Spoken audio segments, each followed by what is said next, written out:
Hey guys, welcome to the RAMZPAUL show. It is Friday. Happy Friday. Thank God it's Friday, July the 11th. And it's so good to be here with you guys. This show, I'm going to take a look back at the week of the news and try to rank the news and what I consider the big items of this week. I love your feedback. Get involved with the chat. And as always, be sure to like and subscribe. I'm trying to grow on YouTube and Rumble. So that really does help the algorithm. Leave some comments and I'll try to respond to them. I like feedback during the show if you want to help support the show. I don't have a sugar daddy, so I appreciate it. There's a few ways you can do it. YouTube has SuperChats. Rumble has what they call Rants. Streamelements has a tip feature in the description below. And then there's Powerchats right here. And I will get them as they go. I'll take the chats as they come, I think. Sometimes I put them at the end. So, yeah, it's good to get back into the swing of things. And looking back at the stories, there's a lot of big stories this week. And I may re-rank them, but I think the biggest story, what I had here, and hang on here, let me see if I got this here. Sorry, guys, something got a little messed up in my, where is this here? Here we go. All right. Okay. Apologize. They did an update. Every once in a while, they do an update in, oops, don't want that.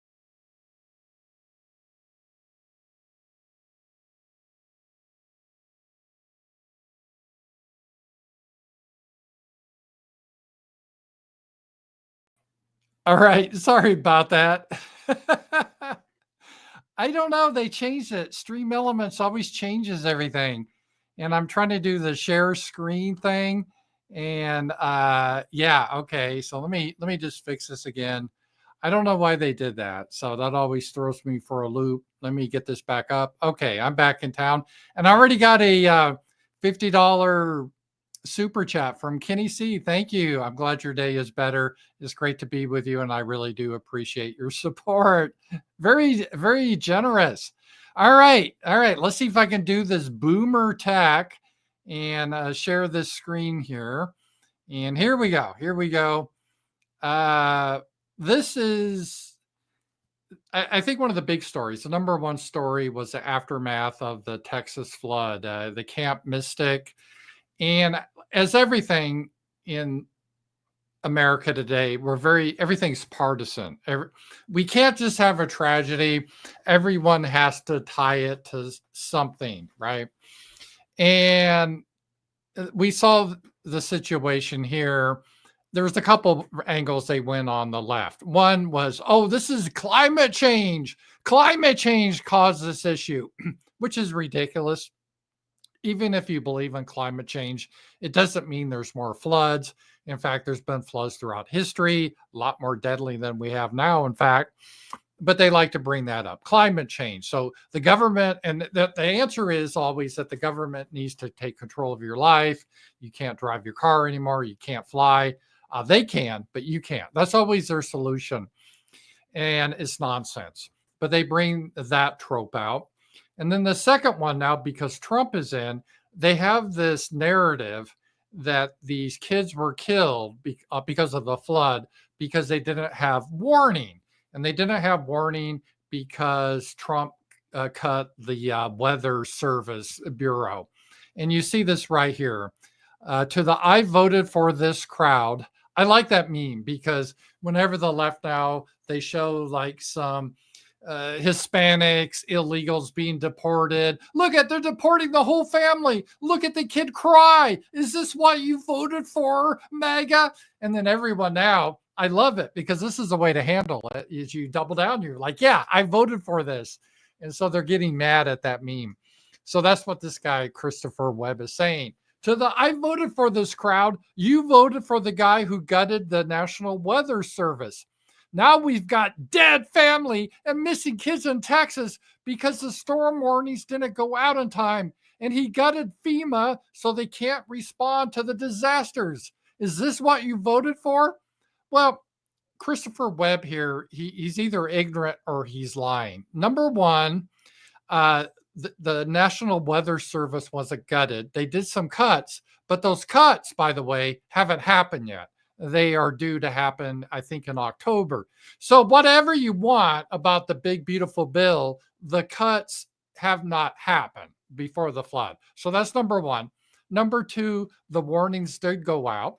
In fact, the flood happened at like 2 a.m. on July 4th, and the National Weather Service, they did put out warnings. So that is fake, number two.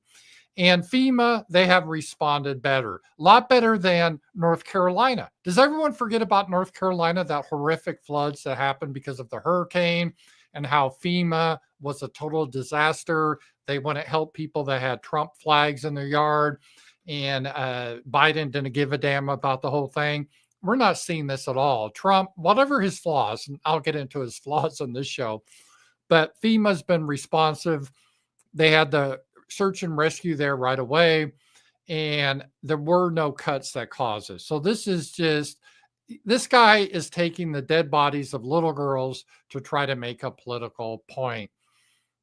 And it's pretty disgusting, but this is what you expect from the left. And here's some more repeating this lie. So let's take a look at this guy here. Okay, I got used to it now. They changed my Streamelements, so it's like, wait a minute, we have new icons. I always hate when they do an update. Maria, we're also learning that there were significant staffing shortfalls at the National Weather Service's offices in the region. No, there wasn't. That's a lie. In fact, they were staffed up and they had additional staff on duty. So that's just a lie right off the bat.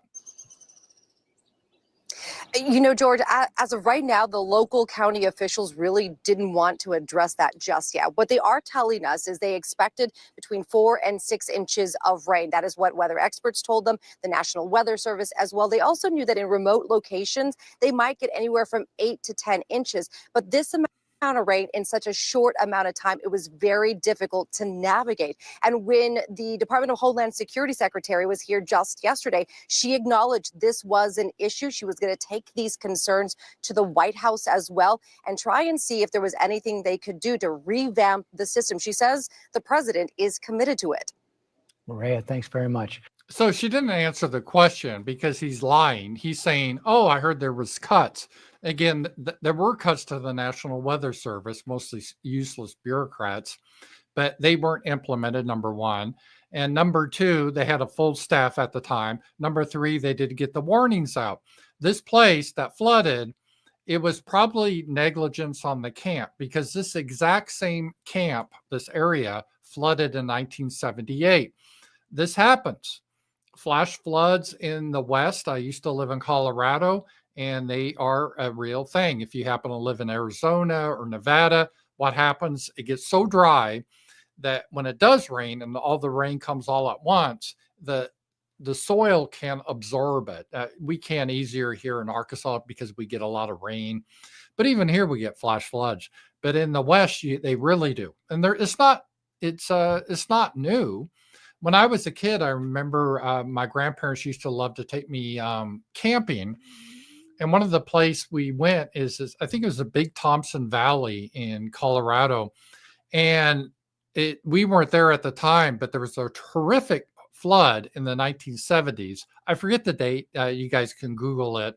But it killed lots of people. It was the same situation, though. People were camping near the river, and it was late at night. And then there was a lot of rain above the river. And then all of a sudden, a big flash flood came down and just wipes everyone out. Water's very powerful.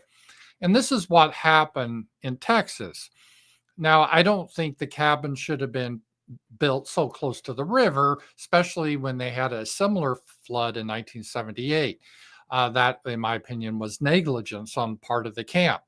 And because not everyone in the camp died, it was just the people that, sadly, the little girls that happened to be near the river. There was other cabins up higher, and those people got out fine. So it was the whole idea of trying to make this a political topic was just outrageous. It's just using little dead bodies of girls to try to get a political point that wasn't even true. And even some people on the left, and this is Nina Turner. I hate her like 99% of the stuff that she does, right? But she even admitted here the GOP budget's cut to the National Weather Service are set to take effect at the start of the fiscal year 2026, which begins on October 1st, 2025. That's what I said. So if you're going to blame the Weather Service cuts, they haven't even happened. Anyone making the deaths of the children in Texas about partisan politics is morally bankrupt. Please reflect.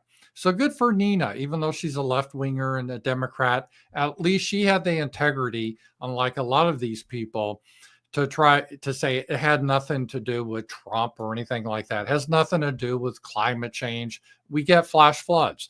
It's just like in the spring in Oklahoma. What happens in the spring in Oklahoma? We get tornadoes. I used to live in Oklahoma. You set your clock by it because you have the warm Gulf air hit the Arctic air and everything gets very unstable and it's very flat there and you get big tornadoes every year.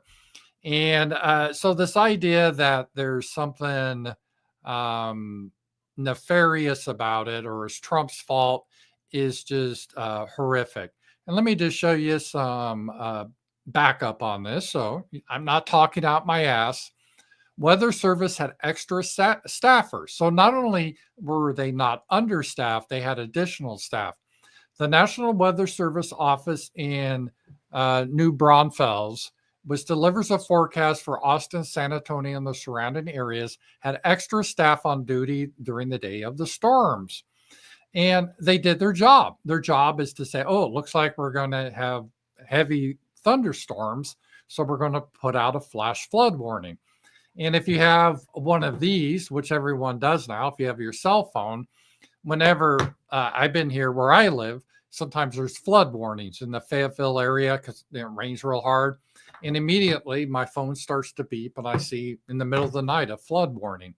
So that's what happens. They did their job. And you can't blame the Weather Service. You can't blame climate change. It's not Trump's fault. If anyone's to blame, I would ask why they built these cabins so close to the river. And again, it had been a long time. Last time it flooded big time was 1978. But there still should be some memory or some, hey, you know, it's nice to have a cabin right next to a creek. I get it. It's like these people. I never understood this, but in the 70s and 80s, they would build their houses right next to the Mississippi River. I'm sure that's nice, but invariably, at some point, the Mississippi River floods. And all these people are like, oh no, who could have predicted this happening? It's like what happens. It's just every decade or so. So I think that was a big story. And it just shows how they try to take these stories just to damage Trump. So that was the number one story of the week. The number two story, and it was tough to rate these because we have some big stories. I would say the whole deportation thing, which is kind of strange because the way the media acts is like we're deporting all the Mexicans and Hispanics out of this country. Not that I would counter signal that, but that's not what's happening. In fact, if you look at the data, fewer people are being deported under Trump than happened under like Obama. So it's not like Trump, they're just targeting the worst of the worst, but the left is just going batshit insane with it. And here, let's take a look at this. The immigration czar, Tom Homan. Let's listen to him here. And for those that say 3,000 a day is too much, I want to remind them, do the math. We'd have to arrest 7,000 every single day for the remainder of this administration just to catch once Biden released the nation. Yeah, so we're just doing 3,000 a day, and that's not enough, as Tom Homan has said, because Biden, and again, it probably wasn't Biden because he was senile, but whoever the cabal that was controlling Biden, they were, they said, oh, here's our chance to destroy the America. This is finally our chance to eliminate whiteness in America. And they just threw open the gates, which their ancestors have done many times before. They threw open their gates and all these people poured in. And to just get those people out, it's going to require deporting up to 7,000 a day. We're only doing 3,000, so we need to up it. Right. And for those that say three. So that just gives some perspective of the situation there. We got to do better than that. And, but what happened? We had this event happen and that made the news. And it's good that people are pushing back on the crying about this tactics.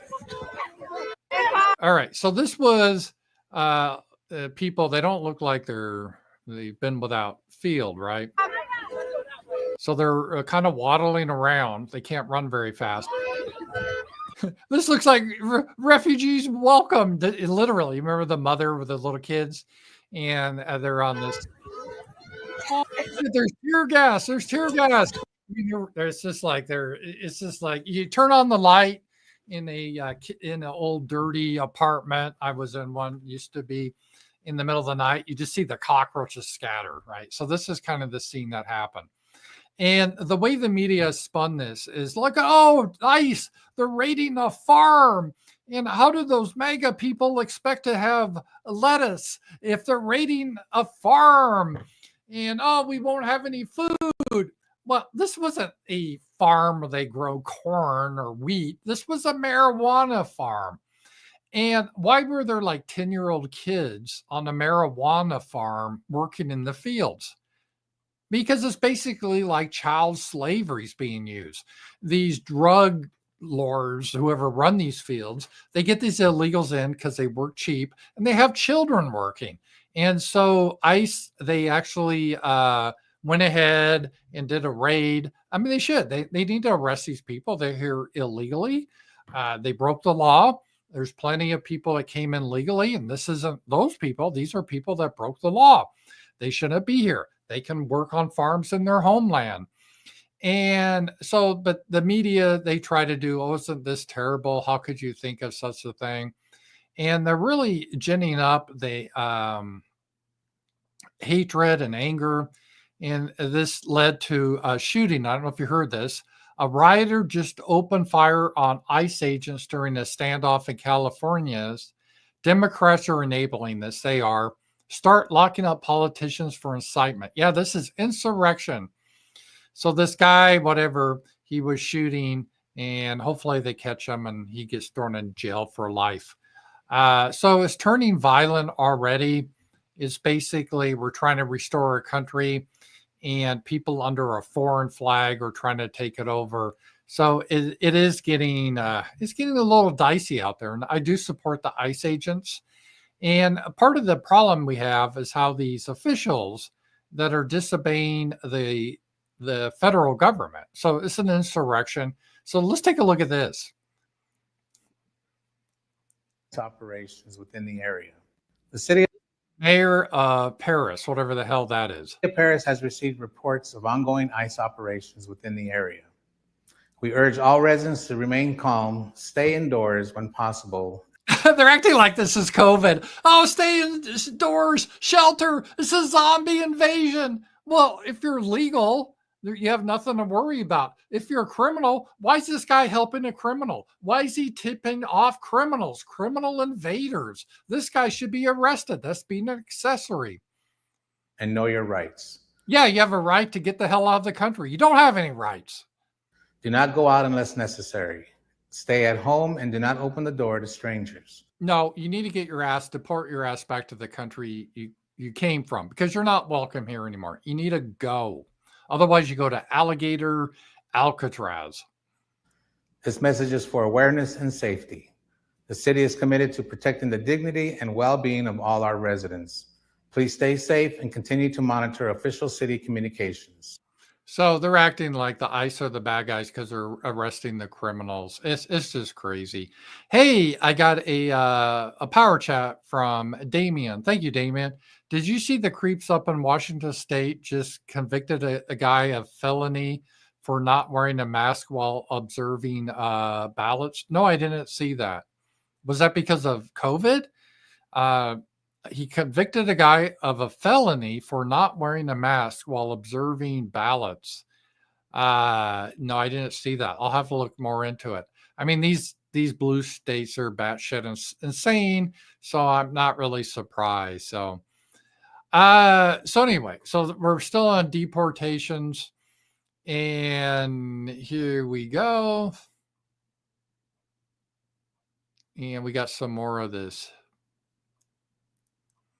hysteria that they're trying to warn the criminals. Again, it's like an insurrection. State LA has decided to allow their classes to move online amid student concerns over the ongoing immigration raids. So it's like COVID. Oh, you can do your classes online because we don't want you to get it caught. You illegals that have broken this country, you broke our laws. We want to make sure you're not going to get caught. What the hell? Why are they taking our college classes? You know who's paying for that? Yeah, we are. No, Jose. Round them up and they go back to their homeland. They can get educated in their homeland. It's probably better, right? We're always told, oh, this is an evil white supremacist system. Well, go back to your homeland. You can have fun there and you can learn. Leaders at the university say that professors can now arrange for more excused absences and alternative makeup work after students have expressed fear of commuting to school and taking public transportation. Faculty also have the option of working remotely now.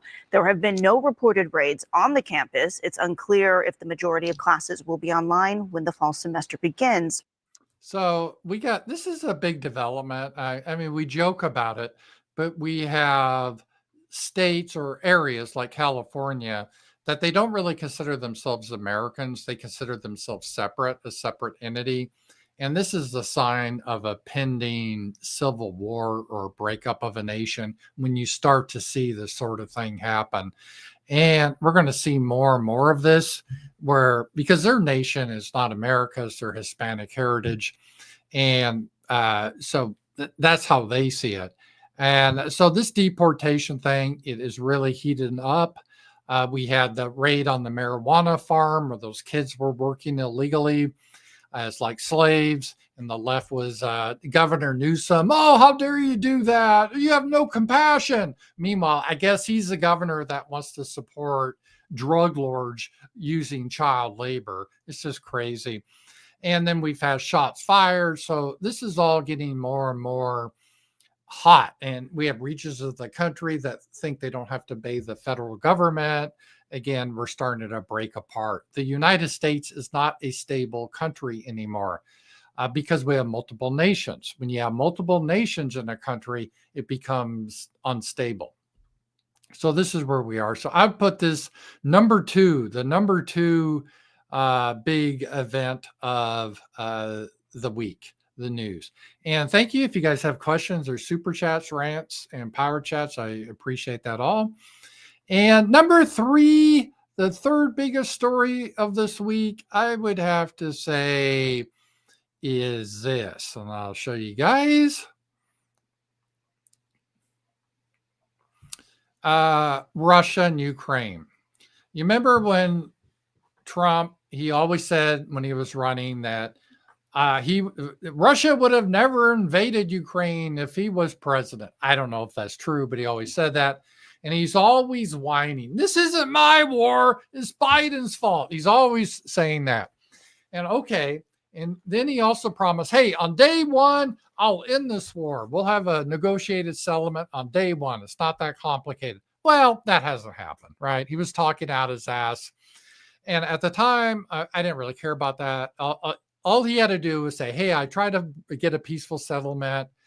They refused. I don't really care. This is not our business. We are putting America first. We don't have the money for this. We're going to focus on America, build up our defenses.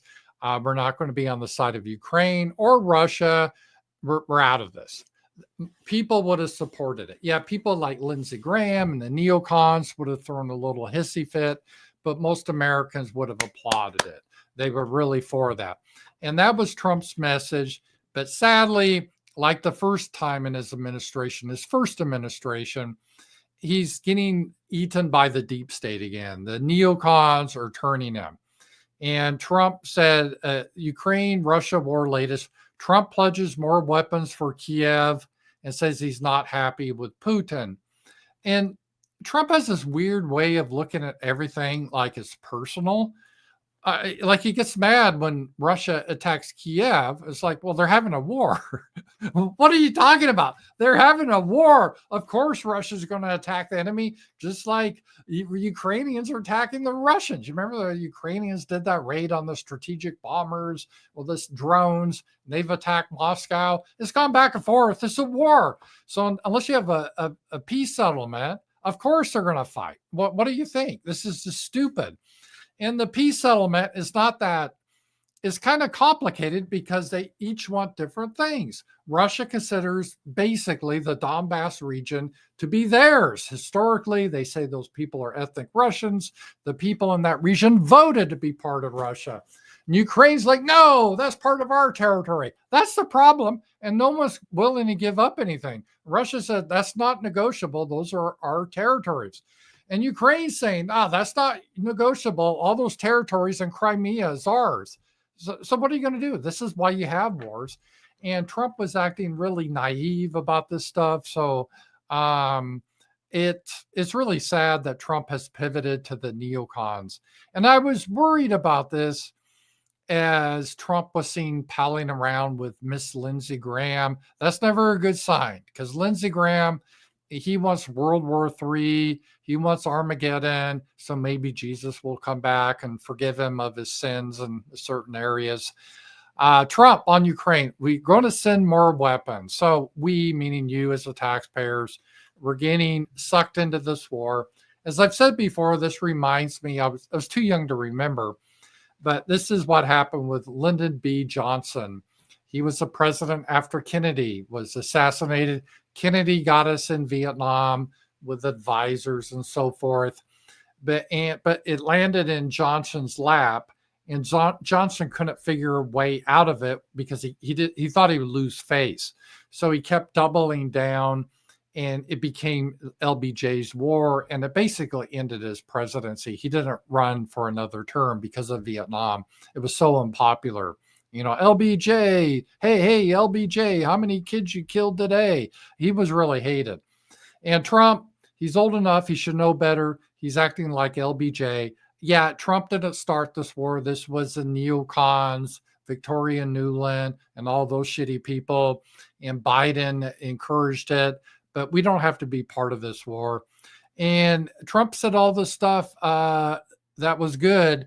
But now he's just mad because Russia basically won't agree to surrender. So Trump is pouting and is going to send, let me just show you here.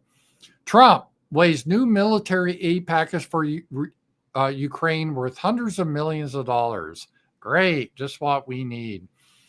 And part of the problem is a physical problem. I mean, we can print as much money as we want, but we're running low on weapons because these Patriot missiles are expensive. You just can't build them overnight. They cost millions of dollars. And we had to give a lot to our best little friend with their little fight with both Gaza and their little genocide there. And then their fight with when they did their sneak attack on Iran, that 12-day war, that burned through a lot of our Patriot supplies because, you know, we have to supply them. And then we've been giving them to Ukraine. Then we need some in case we want to fight a war with China. And our inventory is getting low because we're not a manufacturing powerhouse anymore. Ironically, we outsource a lot of this stuff to like China. So our inventory is low. We don't really have these weapons to give. And that was the initial message that we gave because we put a pause on it saying, no, we can't give you Ukraine any more weapons. We're running low. But Trump now is saying that, no, we're going to get more involved with this, just what people didn't want. I didn't vote for this. MAGA didn't vote for this. But it was a bad sign when I saw this. Take a look here. When I saw this, I was like, uh-oh, bad sign. Trump has essentially endorsed Lindsey Graham for re-election. And Lindsey Graham's like the worst Republican imaginable. And here's Trump all happy with Lindsey Graham. Remember, Lindsey Graham hated Trump, did everything you could to stop Trump.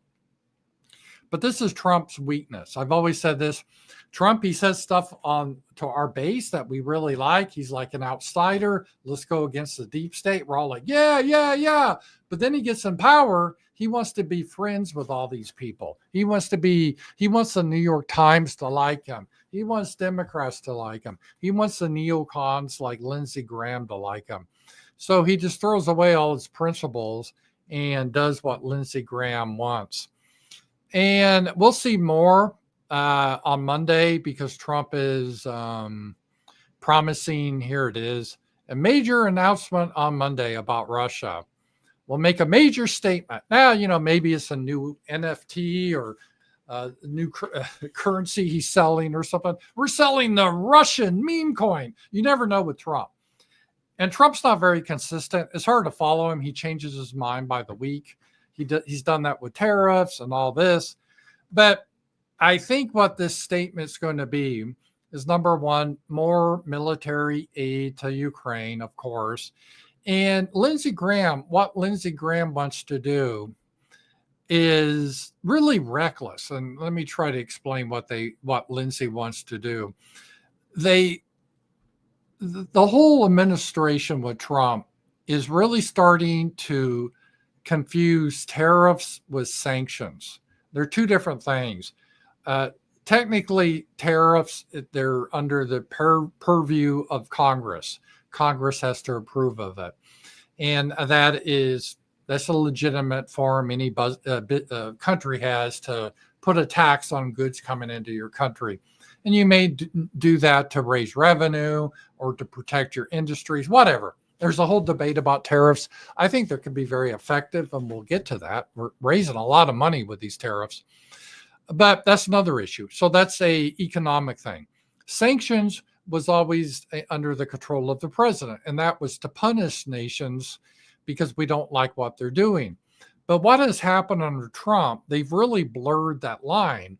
For example, he sent a letter to the leader of Brazil saying he was mad about Brazil because Brazil, they're a banana republic, is investigating the prior president. And Trump's like, how dare you do that? I like that guy. That's a witch hunt.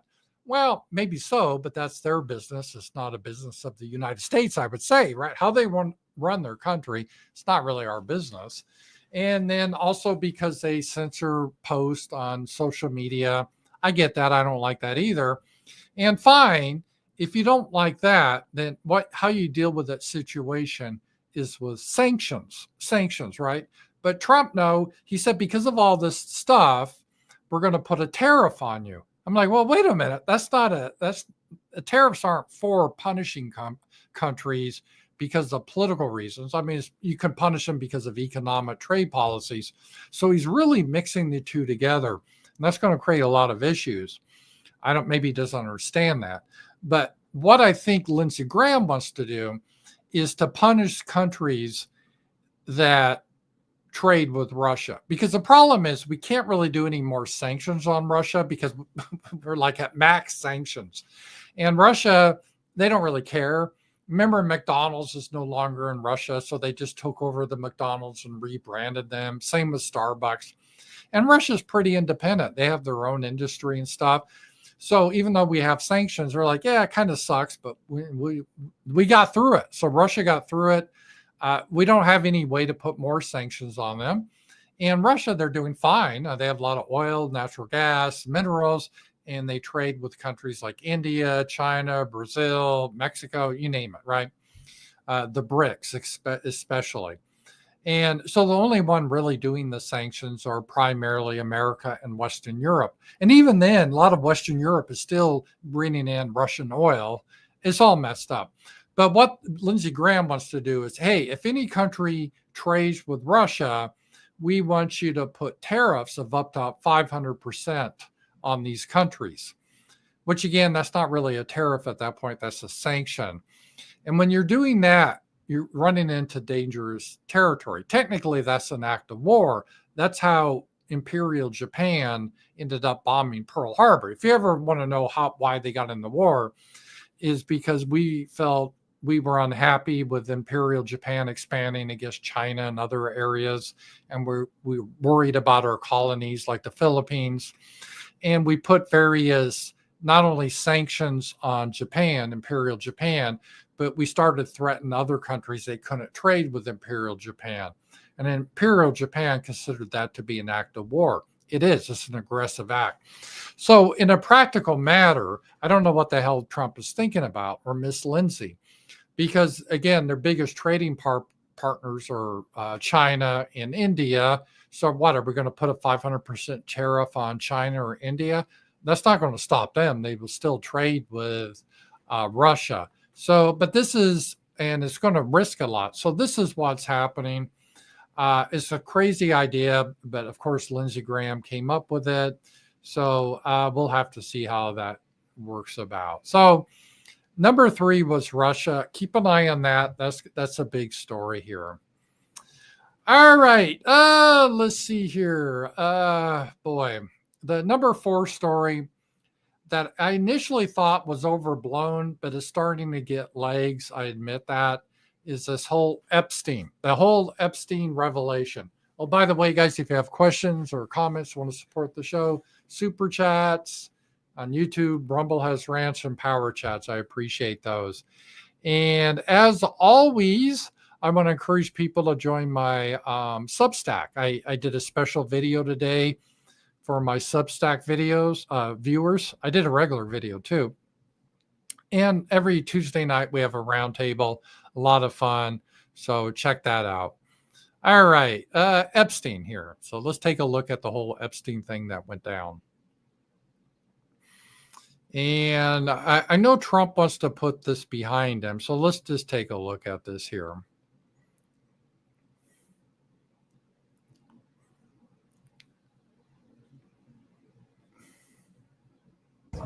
Yeah, sure. If Okay, could I just interrupt for Sure. 1 second? So reporter asked about Epstein, because the official word from the FBI is that not only did Epstein kill himself, but there was no client list or there was no blackmail operation. There's nothing to see here. We don't know anything about the clients. Let's move on.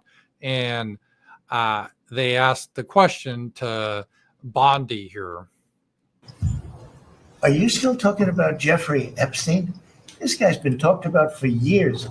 Well, I have to push back a little bit on this, to be fair. I could understand this if Trump in his campaign didn't make this an issue, but they did make this an issue in the campaign. Their idea was that the Biden administration was hiding things from the American public, and they would make everything totally available on day one. And now Trump's like, well, why is this a big issue? Well, Trump, you made it a big issue in the campaign. You're asking, we have Texas, we have this, we have all of the things. And are people still talking about this guy, this creep? They are. I mean, it's not, yeah, Texas, the floods is bad, and what's happening in Russia and immigration. I think those are more important issues, no doubt.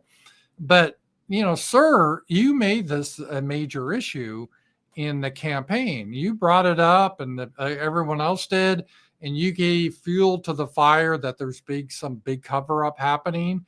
So it doesn't really look good to run up with all that and then say, oh, we don't need to look into this anymore. That is unbelievable. Do you want to waste the time, and do you feel like answering? I don't mind answering. I mean, I can't believe you're asking a question on Epstein at a time like this, where we're having some of the greatest success and also tragedy with what happened in Texas. It just seems like a desecration, but you go ahead. Well, no, Sure. I mean, you can talk about multiple things, right? Sure. First, to back up on that, in February, I did an interview on Fox, and it's been getting a lot of attention because She loves Fox. You know, that's going to be her career path after she leaves administration, which could be sooner than we realize, by the way. She's going to be one of those blonde bimbos on Fox. That's my opinion. She has the look. Fox News, they always like broadcasters that look like her. So that's her arc. I said, I was asked a question about the client list, and my response was, It's sitting on my desk to be reviewed, meaning the file along with the JFK, MLK files as well. That's what I meant by that. Also, to the tens of thousands of video, they turned out to be child porn downloaded by that disgusting Jeffrey Epstein. Child porn is what they were. Never going to be released, never going to see the light of day. Well, but that's not the point, right? I don't think anyone's asking to see the child porn that Epstein downloaded. And what was the child porn? Was the child porn he was just on the internet and wanted to download child porn? I don't even know where you get that, on the dark web or something. Or do they mean the child porn, meaning like 14, 15-year-old girls on his island having sex with his clients? Is that what they mean? I don't know what they mean by that. And I don't think people are asking to see the child porn or anything like that, but they're wanting to know, well, who was involved in this child porn if it was clients at the island, right? I think that's what people want to know. To him being an agent, I have no knowledge about that. We can get back to you on that. And the minute missing from the video, we released the video showing definitively. We're going to get back to the video because there's evidence that the video has been doctored. The video was not conclusive, but the evidence prior to it was showing he committed suicide. And what was on that, there was a minute that was off the counter. And what we learned from Bureau of Prisons was every year, every night, they redo that video. It's old, from like 1999. So every night the video is reset, and every night should have the same minute missing. So we're looking for that video to release that as well, showing that a minute is missing every night. And that's it on Epstein. So that was the official thing. So Trump was very frustrated that, well, why are we even talking about it? Ben Shapiro said the similar thing. And in a way, they're right. I mean, this isn't the major issue for the administration, but it's not binary thinking. It's not like you can only think about one topic. You could care about the kids in Texas and care about the war that we're proxy war we're fighting with Russia, and you could care about the deportations and the violence and still care about Epstein. It's not like you only have so much room to care about. That's kind of dumb.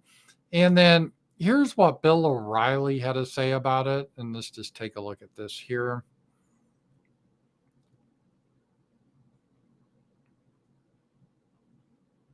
This and the Kennedy file. I talked to Boy, Bill O'Reilly's, by the way, looking so old. I haven't seen him in a while, and he just really aged. President Trump man to man, eye to eye on St. Patrick's Day about this and the Kennedy files and the King files.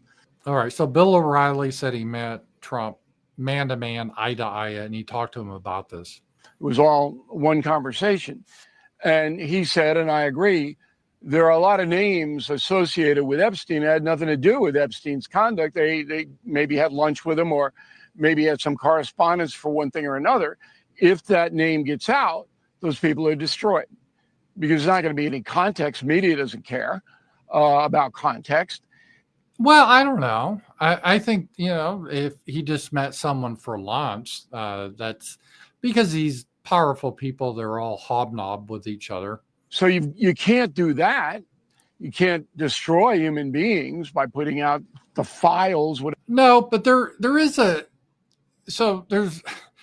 is conflating things. No one really cares if someone had lunch with Epstein, because I get it. He was powerful, and all these idiots, the rich and powerful in Manhattan. I guess I'm not part of it, but I assume they all go to the same clubs and bullshit. Hey, let's do lunch. And they have lunches and whatever. No one really cares so much about that. I really don't. I think what people care about are who went to his island and why did they go to that island. That still bothers me a little bit. Like, why would you want to go down there? Because if these are all rich and powerful people, they can go anywhere. They can go to Tahiti first class and stay at a wonderful bungalow, right? So if they just want a tropical paradise, there's many places they can go. Why did they choose to go to Epstein's little island there? Because they liked his buffet. He had a great spread that they couldn't find anywhere else. It just doesn't make a lot of sense. especially if they don't know. Why would you do that? I don't really quite understand it. Maybe if you're good friends with them, but otherwise, I don't know. I'm not super rich, but I would think if I don't really know Epstein, let's say if I was a rich guy and he offered me to go down the island and I was super rich like Elon Musk, I'd be like, well, I don't know who you really are, and why do I want to go down there to see you? I can buy my own private island. I don't, why do I need to go to your island? So that's the question. I think a lot of the people, I think it's a legitimate question, like Bill Clinton. And Bill Clinton, he had a history of being led by his little head, let's just put it that way. And I had heard stories from he was the governor in Arkansas, people I know, that Sasha knows. Bill Clinton had the state troopers proposition them. This is a real thing. So Bill Clinton was that type of guy. So why did Bill Clinton go down that island? Just because he liked Epstein's personality? Why didn't they just meet in Manhattan? Well, what's going on here? And I think that's what people want to know and just get an answer to that question. And this is, I thought this was all going to blow over because Trump was like, well, this is no big deal. This is going to go past us. People are focused on everything. But now it looks like that Kash Patel and Dan Bongino, they're considering resigning if Pam Bondi isn't fired over the Epstein disclosure disaster she caused. She either lied to us for months or she's lying now. There's no other option, and it's hurting everyone. She must resign or be fired. I was never impressed by Pam Bondi. She looked like it's just Trump wanted a Fox News looking girl, in that role, and is coming back to bite him. And there was something, I haven't seen this yet, but this was, let's just take a look. There was at the, this is Meg Ryan. I know Sasha's a big fan of Meg Ryan. And Megyn Kelly. I'm sorry. Did I say Meg Ryan? Meg Ryan was the guy worked with Tom Hanks, right? No, not Meg Ryan. Megyn Kelly. Megyn Kelly. Ah, geez. So let's just take a look at this. Megyn Kelly. Wasn't Meg Ryan in like You Got Mail or something? All right, here we go. Tuesday. Nothing's going on. Has anyone been on X in the past hour? They're happy. That's why they haven't That's been right. on social media. We'll update you. Why don't you update them, Megyn? Well, this is the first big scandal, I'd say, of the Trump administration that's on Team Rational. It's not a fake media scandal like the left tries to create for President Trump every other day. It's one of the right's own making, and it's not going well. And it has to do with Jeffrey Epstein. Yeah. Let me just ask you, make some noise if you care about the Jeffrey Epstein scandal.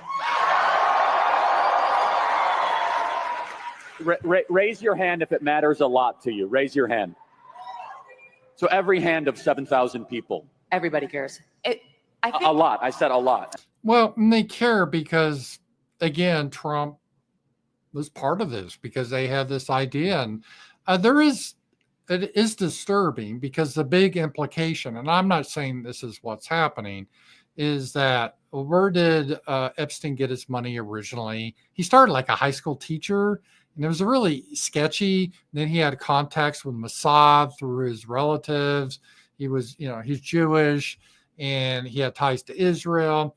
And so the question or the idea was he, why was he doing this? Was he running a blackmail operation basically for Israel so they could control our politicians? Right. Because that's a really good way to do that. So let's say if you're a politician, a senator, and you're thinking about cutting funds to Israel, and then all of a sudden they put on your desk a video showing you having sex with an underage girl, and, you may want to reconsider your vote, right? I don't know if that happened, but that's what people are worried about. So, and that's a big issue. Every hand. here's what Because a lot of people are like, why does Israel have so much power over us? Is it just money, AIPAC? Is it just religion, this heresy of Christian Zionism? Or is there something else? Is there active blackmail going on? I think is happening. I don't think President Trump is focused on this. He's focused on a lot of other things. which are going great, and he needs to be focused on those other things. Jeffrey Epstein's not the most important thing on his agenda by any stretch of the imagination. I mean, he's crushing it on the tariffs, foreign policy, just got nominated for the Nobel Peace Prize. If not Trump, then who? Honestly.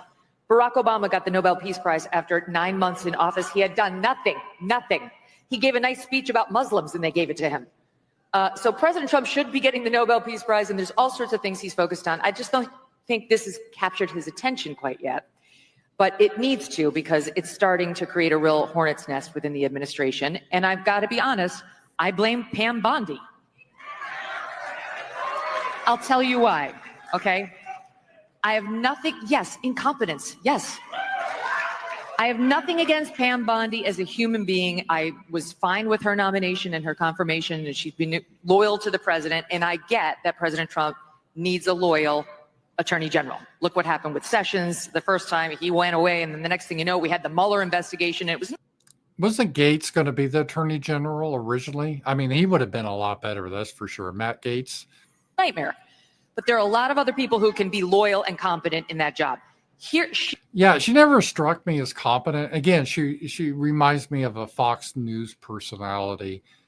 She is the reason that things are unraveling around this story right now that virtually all of the Republican Party cares deeply about. It's also true that Dan Bongino and Kash Patel had questions about Epstein before they took office, okay, before they went into the FBI. But once they joined the FBI, they said nothing. They've kept their mouths shut about Epstein. You have not seen them, except for one joint appearance with Dan and Kash on Fox, running all over the media looking for attention on this, yes, clickbaity story. Who have you seen? Pam Bondi. She has never missed an opportunity to go on television and dangle sweet nothings that might be coming your way. Try to lead you to believe that she's got it. It's on her desk. It's coming tomorrow. You're going to see something on Epstein. And it was a tease. So you either believe that Pam Bondi was telling the truth then or that she's telling the truth now, but both cannot be true. She was either lying when she went on Fox News all those times saying, I've got it, we're looking at it, wait until you see it, it's horrible. Or she's lying in her 2-page memo that they released on a Sunday night at the tail end of a holiday weekend to Axios, as if Axios is where we all go for our news. Hell no. She went to someone she knew would not kick the tires on the story, and without signing the memo, dropped it in the dead of night and said, that's it, take the crumbs and be happy. Refused to come out and give a presser, come out and give a press conference, stand there for 6 hours to the point where people are dying of boredom. They've asked all their questions. That's how you put a scandal to rest. But she wouldn't even sign her name to it. And I'm telling you, I have dollars to donuts. It's going to come out that there was internal consternation over that memo. And she's right. She's right about that. Again, Patel and Bongino, rumor has that they may resign unless a Pam Bondi is forced out. And whose name did and did not go on it, and who it was and was not behind it. And so now you have a situation where her words on the record on Fox News are diametrically opposed to what she put in this memo. She's embarrassed the president. She's embarrassed herself. And Dan and Kash, to the extent they've had to sign off on that, let's understand the FBI is controlled by the DOJ. FBI is subservient to DOJ. She's their boss. That they're in this position where the only comments they've made on the record as administration officials have been, we don't think he killed himself, and we don't think he got murdered. We think he did kill himself. We've looked at the tapes, and Kash to Joe Rogan saying, if I saw all these tapes of Jeffrey Epstein with little girls, trust me, I would show you, but I haven't seen it. Okay, so what they're saying now is consistent with what they've said since they joined the office, and that is one of the many reasons why this scandal is squarely on her. And I'm telling you, I'm of the cable news universe. I've seen it happen a million times. People get thirsty. They love to see themselves on television. They love to see their names in the Klieg lights. They love the attention. They love the little emails and texts and tweets and thumbs up they get after their appearance, and they can feel their star rising. And listen, internally, I'm told there's a bit of like a power struggle between Pam Bondi and another female administration official on who's going to be the top dog. You know, we've got a great bench behind President Trump. We've got JD, we've got Marco, you know, we've got Hegseth. We've got a lot of people who could potentially. I wonder if she's talking about Tulsi Gabbard. I don't think Tulsi would like Pam Bondi. Be next up. But there are some women who've got their eye on that role too. So it looks like there's a cat fight going on. That has to be Tulsi. That's the only one I can think of. So yeah, that is part of the issue there. And now there's some reports out. I don't know if I have this up that they're saying now that that video that was even released was, here it is. Let me show you guys this. And I don't know if this is true, but this is what's being reported. So let's take a look at this here. Breaking the footage from Jeffrey Epstein's call that was released by the Department of that was released by the Department of Justice was edited with Adobe Premiere Pro, stitched from 2 clips, and was saved 4 times. So that video we've seen, they analyze it, has been edited. Maybe not for nefarious reasons, but it still was edited. And a super chat. Thank you. I appreciate this. So let's take a look here.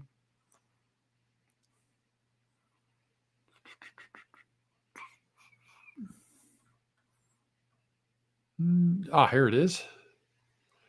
1111. Whenever I see my phone, it says 1111. That's symbolic. I don't know if you guys ever heard that. So let's see here. I think it's good luck. I wish our people would care less about what they like and who likes them, and care more about Jesus and his glorious plan for us, the white race, to colonize the stars. Yeah. I agree. This is something that everyone has to struggle with. Pride is the worst sin, pride, because all the other sins probably come for pride. You want to build yourself up. And here we go in the Pam Bondi thing. She wanted to be in the limelight instead of being more humble and not teasing that you have some bombshell that nothing comes through. I agree. I think that is a problem. And I wish people would just do the right thing and not worry so much about that. David, 87501, you should check out Tucker Carlson's speech tonight. I will. After the show, I'll check that out. I really do like Tucker Carlson. So anyway, this story I thought was just kind of dying, Epstein, but it looks like it's heating up. Megyn Kelly's pretty powerful, and she's got a lot of inside info. We have rumors Dan Bongino and Patel may resign unless Pam Bondi is ousted. So that is a huge one there. All right. So that was my number 4 story of the week. Number 5, the 5th biggest story. We had a lot of stories this week here. Kash Patel. Yeah, he may resign.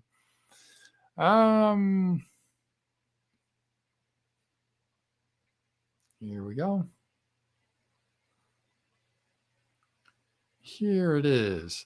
The American Party. Elon Musk founded the American Party on July 4th because he was upset about the big, beautiful bill being passed because it increases the spending. But the trouble with the American Party, they're really for a lot of H-1B visas. So they're okay replacing Americans as long as it's done legally. Let's see here. They're anti-mass deportations. So I don't really see much of a path here with this party. Update: Mark Cuban indicates he wants to become part of Elon Musk's new America Party. Mark Cuban, he's not Cuban, by the way. So if you got Mark Cuban on your side, that's some red flags. Again, I don't see anything happening with this party. The best it could do is to be a spoiler against the Republicans. So we get more of the Kamala and Joe Biden types in again. So all they can do is hurt Republicans, and we'll actually get endless immigrants and more issues. So I don't really think it's very wise. And then one of the ironies, one of the first people leading the American Party, we learned, was, let's see, a guy named Vaibhav Taneja. Vaibhav Taneja. Yes, just a good old boy from Arkansas. Good old Vaibhav. Yeah. I don't want someone like that. That doesn't sound like the name of an American party. The American Party, not the American Party. The American Party was already used, so he had to change it to the America Party. So I don't know. It doesn't. I don't think a party that's about replacing Americans with Indians is going to be very popular. But that was I placed that as my number 5 story of the week, the announcement of the American Party. Hey, Anonymous Jack, Rams, my friend and neighbor is of Mexican ancestry, was a Marine, voted Trump, but is now in turmoil with what's going on in his media. I don't know how to broach this. Well, again, Trump isn't deporting Mexicans, people of Mexican ancestry, if they're here legally. He's deporting people that are here illegally. And it's not really even Mexicans. I would say most of the people aren't Mexicans. They're more like Guatemalans, there's Haitians. So it's not a specific racial group he's deporting. It's just that Hispanics are overrepresented. I mean, I guess if we had a lot of illegal Germans, they would be getting deported too, but we don't have many of those. Most of them are Hispanics. And if he's in turmoil, I guess that really shows that blood is thicker than water, right? Even though he's supposed to be a loyal American, sounds like his loyalty is more to his blood, his Mexican ancestry. There's nothing wrong with that, by the way. That's how people are. Indians tend to be more loyal to their fellow Indians, even if they're Americans. A lot of nepotism. Jewish people are that way too. So only consider blacks are definitely that way. So only consider us as white people. We can't have that trait. But it is interesting, right? So it kind of puts a lie to civic nationalism. So your friend is more concerned with his blood people. So he's more concerned about people that aren't Americans, but because he shares blood with them, that's more his priority than America. That's interesting, right? And that I'm not surprised. That's why we have nationalism. You're always going to be more loyal to your nation versus your country. Again, a nation and a country are two different things. So he's loyal to his nation, which isn't his country. His country's America, but his nation are Hispanic. So that makes sense. That's how humans are. Thank you for that, though. Good comment here. Okay, I'm just checking my rants. I don't want to miss any rants. So my number 6 story was the economy. And this came out today. And, I got to give Trump credit for this. Breaking. Treasury Secretary Scott Bessent announced a significant increase in tariff revenue collections. So we've collected already $100 billion so far this year. It's a tenth of a trillion. And $300 billion is projected by the end of 2025. 2.8 trillion over 10 years. Tariffs do work in raising revenue, and we haven't seen higher inflation because of it at all. And this is, say what you want, is bringing in a lot of money. And this is the first time since 2005 that the United States government does not have a budget deficit. It has a surplus now. Now we still have the national debt, but the budget for this year, we actually have more money than we're spending because of tariffs. So thank Trump for that. That is working good. So I would say the economy, and that was the number 6 story of the year of the week. So I think let's see here. Yeah, it's been a good show by the way. I'm happy to do these Friday shows. I didn't do last Friday because we had a 4th of July party. We had our friend David and his lovely wife over. So it's good to be back doing this on Friday. And I really do appreciate all you guys' support. And I do hope you have a good weekend. And so just to review the top stories of the week, the Texas floods and the response, the deportations, how that's heating up now and shots been fired. Russia, looks like Trump is going to spend more money giving to Ukraine. Epstein, that scandal is heating up. Is Pam Bondi, is she going to be pushed out? Number 5, the announcement of the America Party, is that going to go anywhere? And then number 6, the economy. For the first time since 2005, we have a budget surplus because of tariffs. Significant week. And I got a super chat. Let me get the super chat here.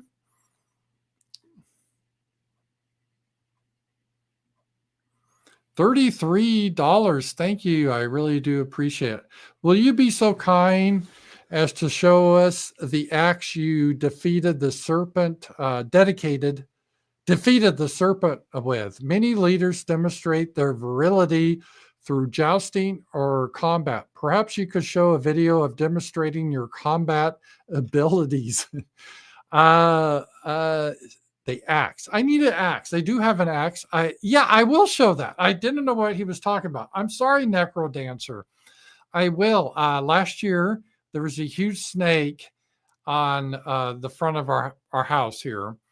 And I feel bad still I killed the snake because I didn't know what kind of snake it was. I thought it could be venomous. It was a black rat snake. They're huge. They're like 6 feet tall. They can just climb up walls. And I was trying to get the snake away from the house with like a broom. And the snake was just like coiling and hissing at me and showing his teeth and all that bullshit. And I just got tired of it. So I went in and I got my axe and I beheaded the snake and I threw his body in the field. I will show that. Thank you for that. $33. The next time I do the show, I will bring the axe. That was the weapon I used to defend the home and chop off the head of the serpent. I almost forgot about that. Thank you, Necro Dancer. I took a photo of it too, of like the head dangling, and it was pretty gross. And by the way, snakes bleed red. I don't know what that means, but we all bleed red. So do snakes. I guess snakes should get the vote too. They're just like us because they bleed red. Anyway, thank you very much for that generous donation. I really do appreciate it. Guys, I hope you have a really great weekend. It's the middle of the summer. It's hot and muggy here, but that's what we should expect. So thank you for being here. And I will see you next week and have a lot more content. And we'll have our weekly wrap up next week too. Thank you and God bless. Talk to you guys later.